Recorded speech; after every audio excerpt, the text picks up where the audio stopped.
She didn't even look up from her clipboard. That was the part that stuck with people afterward. Not the words she used, not the way she said F them, but the fact that she never once looked at Lorraine Osei-Mensah directly. Not when Lorraine walked through the glass doors of the Haverford Grand. Not when she crossed the marble lobby in her old raincoat with a carry-on bag rolling behind her.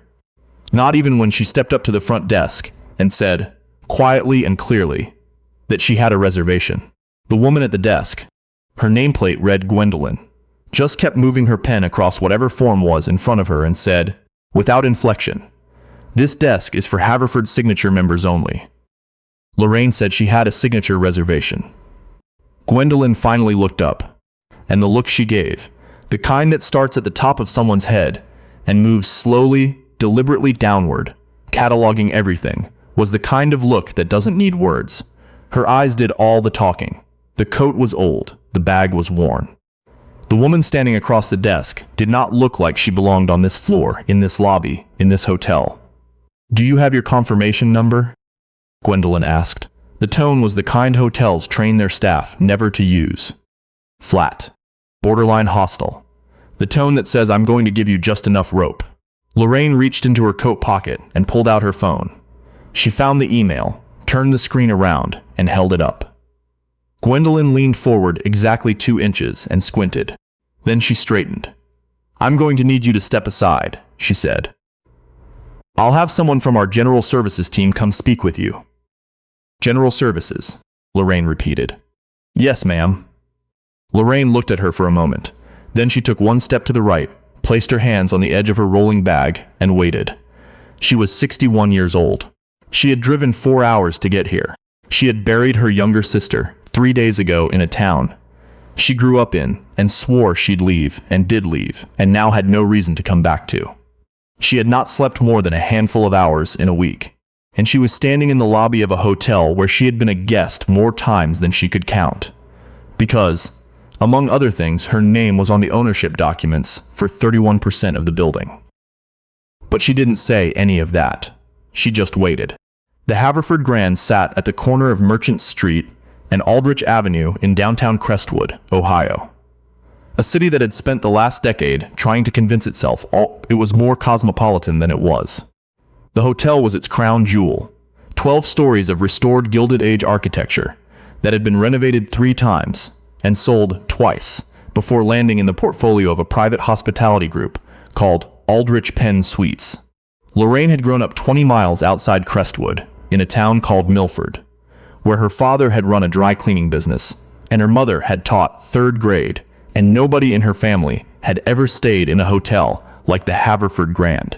She'd been on scholarship at Ohio State, graduated early, taken a job in commercial real estate in Columbus, and spent the next 30 years building something that most people underestimated because she was quiet about it. She didn't drive expensive cars. She didn't wear jewelry that announced itself. She lived in a modest house in a good neighborhood and sent money home to her mother every month until her mother passed, and then sent it to her sister. And now her sister was gone too, and there was no one left to send it to.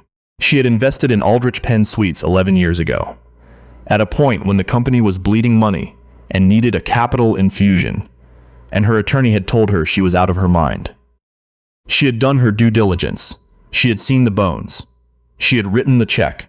She was not, in any technical sense, the owner of the Haverford Grand. But she was one of 3 principal stakeholders in the private group that owned it outright, which meant that Gwendolyn at the front desk, and the man in the navy blazer now walking toward Lorraine with the practiced smile of someone about to deliver unwelcome news, were, in a very real and legally binding sense, her employees. She didn't say that either. "Good afternoon," said the man.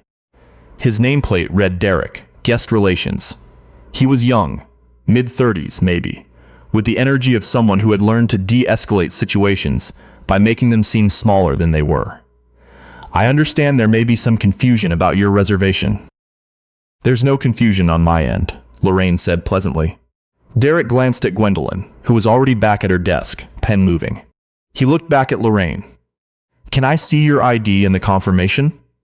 She handed him her driver's license and held up the email again. He studied both. His expression didn't change, but something in his posture shifted. A slight tightening around the collar. "Okay," he said. "The reservation is here. But I'm seeing a flag on the account? What kind of flag?" He paused. "A verification requirement. For accounts of this tier. It's a security measure. I've stayed here before," Lorraine said. "Several times. Yes, ma'am. I can see that." He handed her license back. "If you'll come with me to the business office, we can get this sorted out quickly." Lorraine looked at him. She looked at the business office.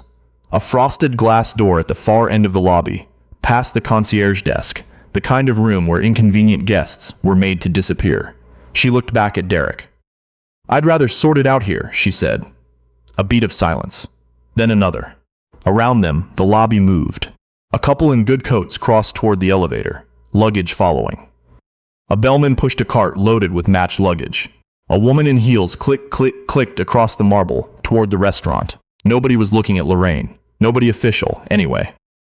"Miss." Derek glanced at her license again. "Mrs. Osei-Mensah, I understand. But the business office is really the faster route here. If there's a flag on the account, I can't clear it from the front desk. Who can clear it?" Then I'd like to speak with the duty manager." Derek's smile held, but it was working harder now. "She's currently—" "I'll wait," Lorraine said.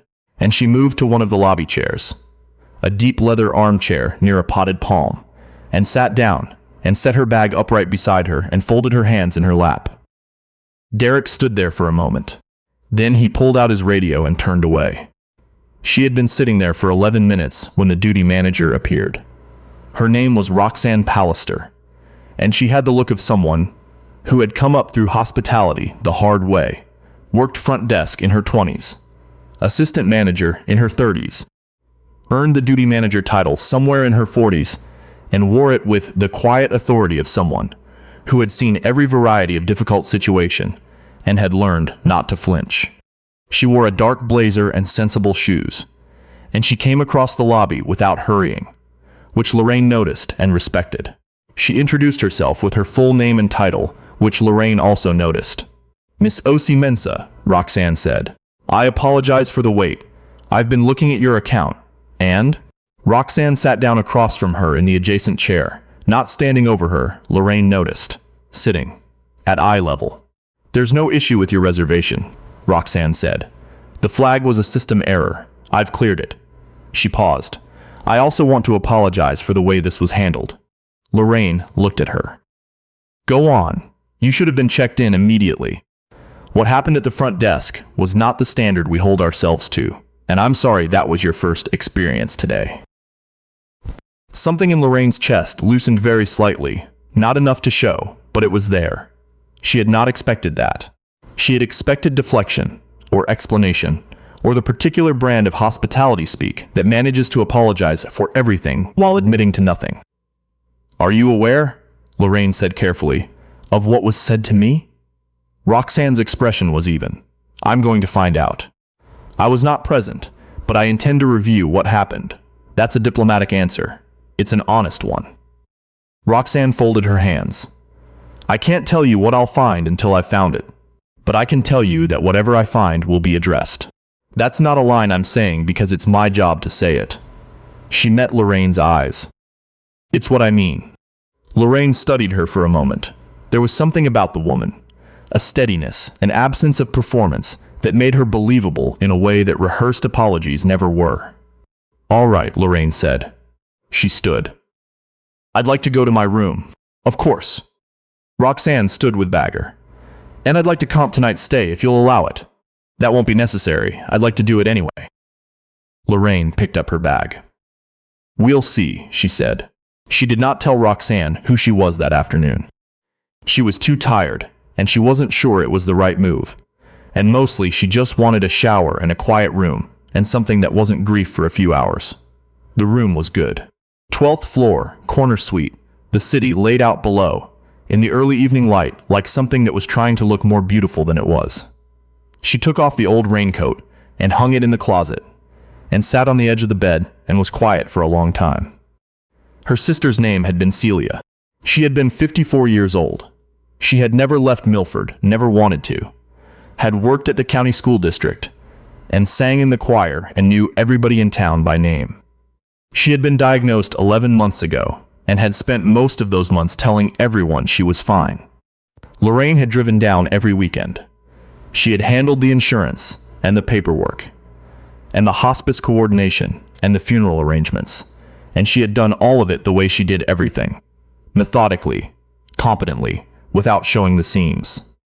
And now she was in this hotel room in Crestwood, Ohio, which she was passing through on her way back to Columbus, and the lobby downstairs felt very far away. She fell asleep with her clothes on and didn't wake until it was dark. The next morning, she went down to breakfast.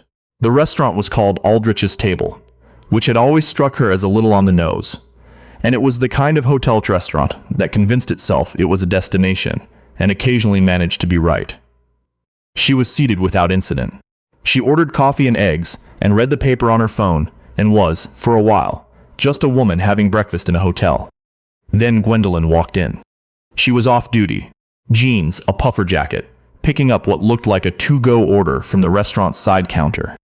She didn't see Lorraine at first, then she did. Something crossed her face. Not guilt, exactly. More like the expression of someone running a rapid calculation. She looked at Lorraine. Lorraine looked at her. Gwendolyn walked over. "Miss, I wanted to apologize," she said, standing at the edge of Lorraine's table. "For yesterday. I was." She stopped. Started again. "I had a difficult morning, and I didn't handle the situation professionally." Lorraine put her phone down. She gave Gwendolyn her full attention. "A difficult morning," she repeated. "Yes, ma'am. And that's why you told me to step aside and wait for general services." Gwendolyn's jaw tightened slightly. "I made an error in judgment." Lorraine looked at her for a long moment. There was something almost sad about the woman. Not pitiful, just sad. Young, late 20s maybe, doing a job that paid not enough for the grief it carried. Working in an industry that trained you to read guests like a menu and sort them accordingly. "You did," Lorraine said simply. "I hope that changes." It wasn't forgiveness, exactly. But it wasn't cruelty either. It was just the truth, said plainly, and Gwendolyn received it without anything further and left. Lorraine had a 10 o'clock call, scheduled with her attorney, a man named Thaddeus Cromwell, who had been representing her business interests for 16 years, and had the communication style of a man who charged by the sentence and made everyone count. She took the call in her room. "I need to flag something to the Aldrich Pen Board," she said. "Nothing formal yet, but there's a pattern I want on record." Thaddeus was quiet for a moment. "At the Haverford?" "Yesterday, when I arrived. I was flagged, redirected, made to wait. A duty manager handled it appropriately once she was involved. But the initial interaction needs to be on record." Another pause. "Do you want to send a letter, or do you want me to?" "I want to do it myself," Lorraine said. "But I want your eyes on it first." "Send it to me by noon," Thaddeus said. "I'll turn it around in 2 hours." She wrote the letter after breakfast. It was 3 paragraphs. She described what happened without embellishment. The initial refusal, the request to step aside, the mention of general services, the 11-minute wait, Roxanne Pallister's intervention. She noted that Roxanne had handled the recovery professionally. She noted that Gwendolyn had approached her the following morning to offer a personal apology, which she acknowledged without characterizing as sufficient. She did not write in anger. She never wrote in anger. Anger was something she had learned, a long time ago, to feel and not perform. It was the performing that gave other people too much to work with. She sent the letter to Thaddeus at 11:47. 2 days later, back in Columbus, she got a call from a number she didn't immediately recognize. "Mrs. Osei-Mensah, this is Martin Aldrich." She was standing in her kitchen making coffee. She set down the mug. Martin Aldrich was 70 years old, semi-retired, and held the other 2/3 of Aldrich Pen Suites between himself and his son-in-law, a man named Webb, who handled operations. Lorraine had met Martin perhaps 8 or 9 times over 11 years. He was the kind of man who was pleasant in person and distant on paper, and she had learned to take both at face value. "Martin," she said, "I want to begin by saying that I read your letter," he said. "All of it. And I want you to know that what you experienced at the Haverford is deeply embarrassing to me, personally, and to the organization. I appreciate you saying that. I'm not calling to manage this, he said, and his voice was careful in a way that told her he had thought about how to say this. I'm calling because I think you were treated in a way that reflected a systemic failure, not a one-time error, and I want you to know that Webb and I are taking that seriously. She was quiet. We've asked for a full review of the front desk protocols at the Haverford, Martin continued. HR has been brought in. We're looking at whether what happened to you has happened to other guests and simply wasn't reported. It has, Lorraine said. You just don't usually hear about it from people who can put it in writing to a board member. A silence. You're right about that. I know I am. Another pause. Gwendolyn is on suspension pending review, Martin said. And we're implementing new check-in training across all 8 properties. Lorraine was quiet for a moment. She thought about Gwendolyn in the restaurant that morning, the puffer jacket, the to-go bag, the expression of a woman who knew she'd stepped wrong and wasn't entirely sure how wrong. I'd like to be kept informed, Lorraine said. But I'm not calling for anyone's head, Martin. I'm calling for a change in how this building treats people. I understand. People who don't have the ability to send a letter to the board, she said. Those are the people I'm most concerned about. Martin was quiet for a moment. I hear you, he said, and he sounded, for the first time in 11 years, like a man who was actually listening. What happened next made it into the internal company newsletter, which is the kind of thing that happens in organizations when something that should have been a scandal quietly becomes a mandate for change. The new training program was called the Aldrich Penn Guest Standards Initiative. It was rolled out across all 8 properties over the following quarter. It included debiasing protocols, updated check-in procedures that removed subjective escalation triggers, and a new accountability structure that gave duty managers clearer authority to act, and clearer responsibility when they didn't. Roxanne Pallister was asked to help design it. She had never met Lorraine before that weekend in the lobby, and she didn't know who she was when she came across the marble floor to sit in the chair across from her and apologize. She had simply seen a guest who had been mistreated and done what she believed her job required of her. When the program launched, she was promoted to Regional Guest Experience Director. At the ceremony, a small thing, a gathering of department heads in a conference room at the Haverford, Lorraine attended. She had been invited by Martin's office and had almost declined, and then decided that declining was the wrong move. She sat near the back.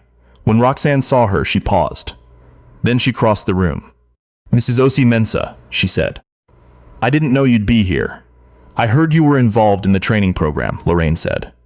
I wanted to be. Roxanne looked at her for a moment. I didn't know who you were, she said. When I came out to talk to you, I want you to know that. I know, Lorraine said. That's exactly why I wanted to be here. There's a detail she shared later, with a colleague in Columbus, over dinner. She hadn't mentioned it to Martin, or to Thaddeus, or to anyone at the hotel. When she had gone up to her room that first evening, after everything, she had sat on the edge of the bed in the dark, and taken her phone out of her coat pocket. She had opened the email thread with Celia, her sister, that went back 8 years. 8 years of voice memos and photos, and long meandering texts about nothing important. She'd scrolled all the way to the bottom. To the last message Celia had sent, 4 days before she passed. You don't have to explain yourself to people who've already decided. You know what you're worth. Carry it quiet and carry it proud. She had read it twice. Then she put her phone down and looked at the city lights for a long time. That was the part, she said, that made her decide not to be angry in that way.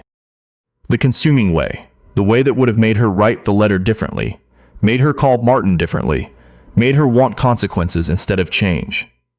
Celia had been the wiser of the two of them, had always been, and she had never once stayed in a hotel like the Haverford Grand. But she had known, without ever setting foot in the lobby, exactly how to walk through one. If you've ever been made to feel like you didn't belong somewhere you had every right to be, this story's for you. And if you've ever been a Roxanne, someone who saw it happening and chose to do the right thing anyway, this one is for you too. Drop something in the comments. We read everyone. And if stories like this matter to you, there are more of them here. Lineage Tales. We'll see you in the next one.